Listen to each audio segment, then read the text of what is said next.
During the period 20 April to 20 May, the Communists launched two phases of their expected spring offensive.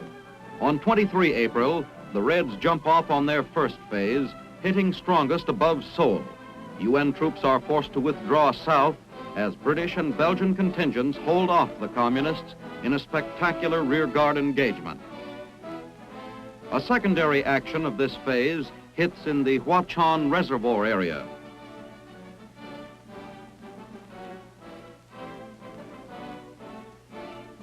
By 30 April, UN forces cease their withdrawal and set up the Lincoln Defense Line a few miles north of Seoul.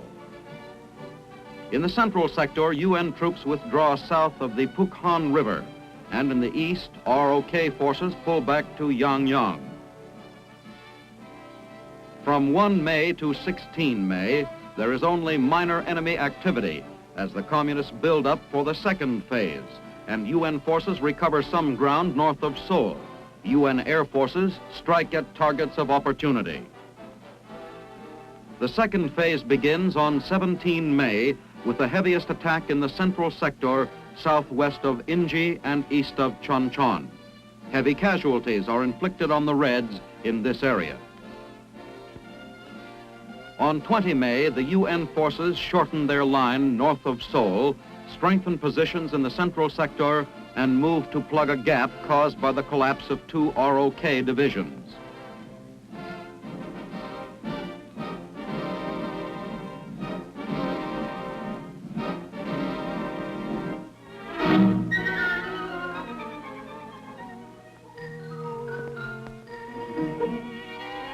In the Imjin River area, soldiers of two combat teams quickly break camp.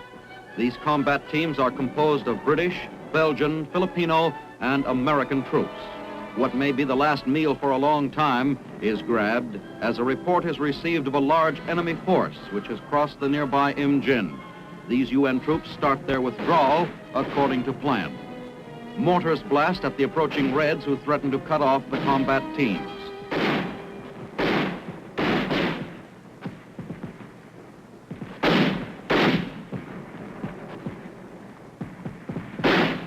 The withdrawal starts south, down the main highway that passes through Wijeonbu to Seoul. Hit by an enemy shell, this UN truck tractor burns. Due to machine gun and mortar fire from infiltrated enemy troops, the convoy halts. Men take cover and wait until the way has been cleared.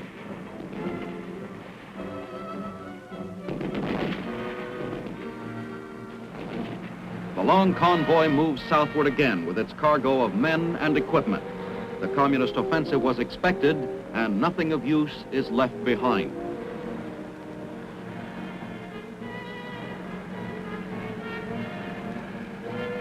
En route, battalion commanders discuss the situation. In Wijeonbu, a sign aptly states the result of war's devastation on the town. Tanks and trucks race through the battered town to pick up units of the combat team, which are redeployed in new defense line south of Wijeonbu.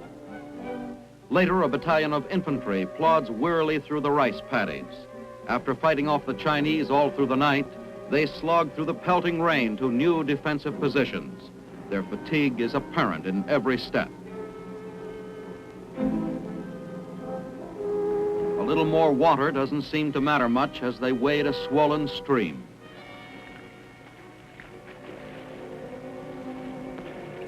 Full advantage is taken of the chance for a short rest before fighting off the Reds again. Rain-soaked troops hold rearguard positions covering the withdrawal. This is the third major Red offensive of the conflict. The first was the initial North Korean aggression last June, and the second, the full-scale intervention of the Chinese Communists on 26 November. Our 155's blast evacuated Wijeonbu.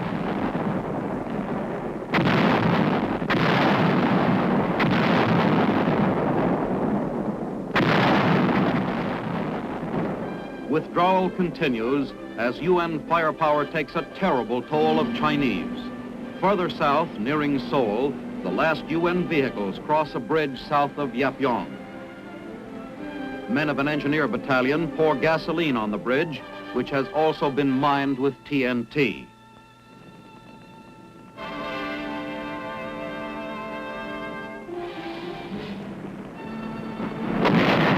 The bridge is destroyed. Communist human sea tactics against our superior firepower is costing them dearly for each mile they advance.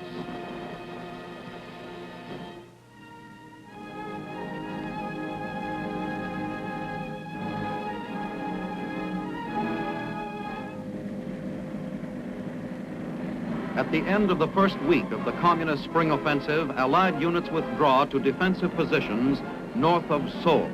In the western sector, where red pressure is heaviest, trucks loaded with troops move rapidly south.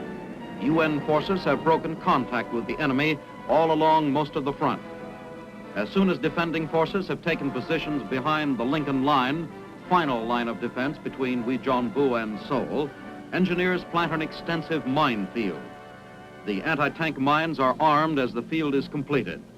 Anti-personnel mines will also be laid. To augment the minefields, barbed wire entanglements are constructed by the engineers. Working quickly, the wire is strung and stretched taut. A 75-millimeter recoilless rifle covers the valley which the Reds must cross to reach the Lincoln Line. Observers of an ROK division use this high point to advantage and keep close watch on the opposing hills. Artillery is called for to give relief to a UN tank column under enemy fire in the valley.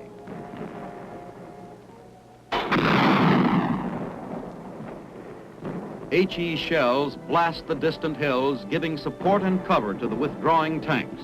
The armored patrol is returning to the Lincoln Line after contacting 2 Chinese battalions.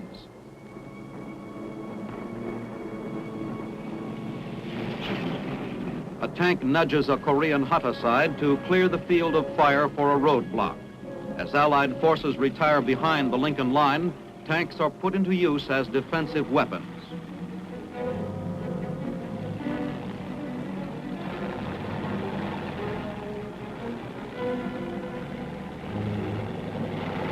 The heavy firepower of the artillery is ready.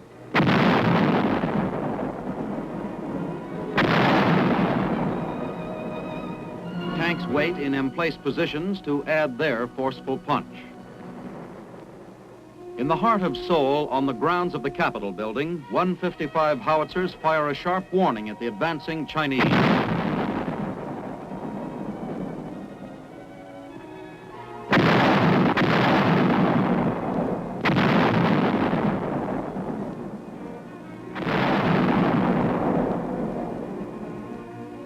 The artillerymen improved their emplacements within view of the Capitol. Although earlier the South Korean government warned the populace to leave, almost 500,000 remained in the city, showing confidence in our ability to hold despite the growing menace of the Red advance. The government was finally forced to order the evacuation. Only then did the people leave. The UN troops remained on the Lincoln Line to write the next chapter in the defense of Seoul.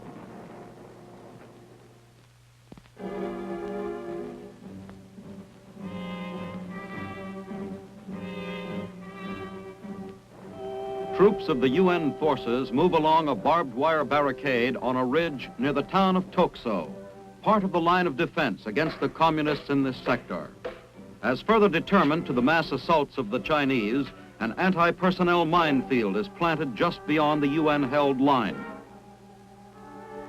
Tripwires are adjusted from the stakes to the mines, which have an effective danger radius of 75 yards. A pressure of 9 pounds against the tripwire will explode one of these lethal traps.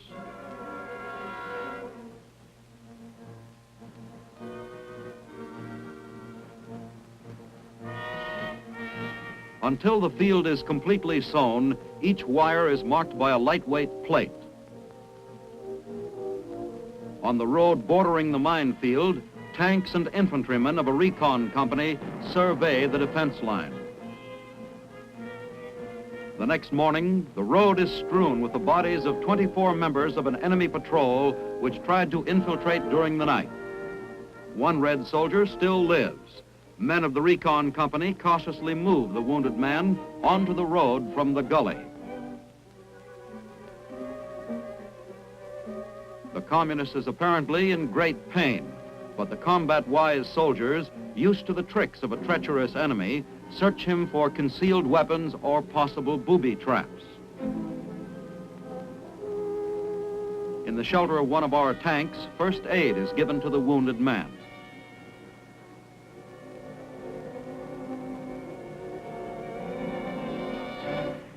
From a vantage point atop a hill, a machine gunner watches the valley below as his assistant adjusts his fire through a BC scope.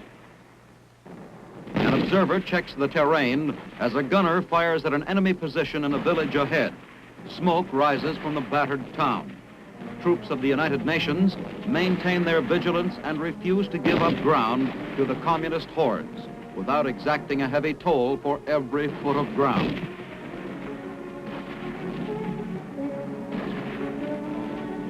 A returning tank brings news that the infiltrating Reds have been routed from the village.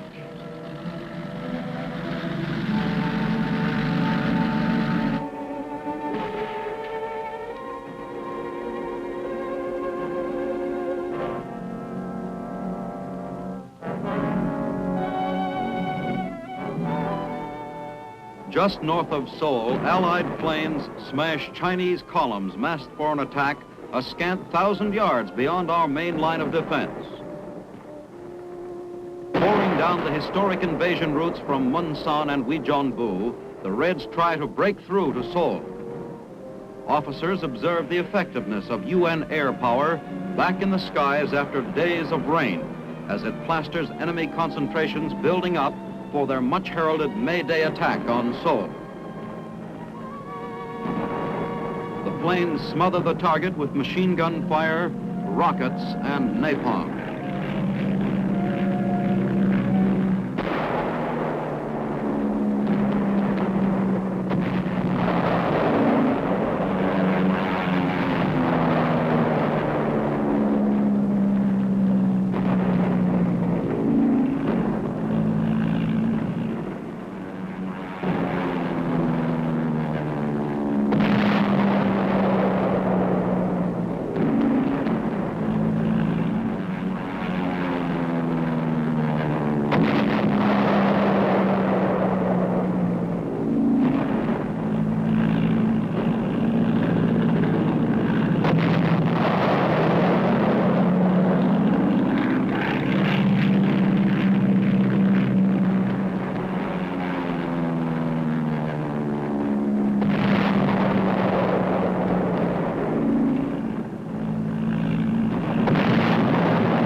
Infantry adds its voice.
Not even the fanatical communists can stand against this sort of coordinated defense. With the full Allied power shattering their formations, the enemy's planned May Day offensive is stalled before it starts.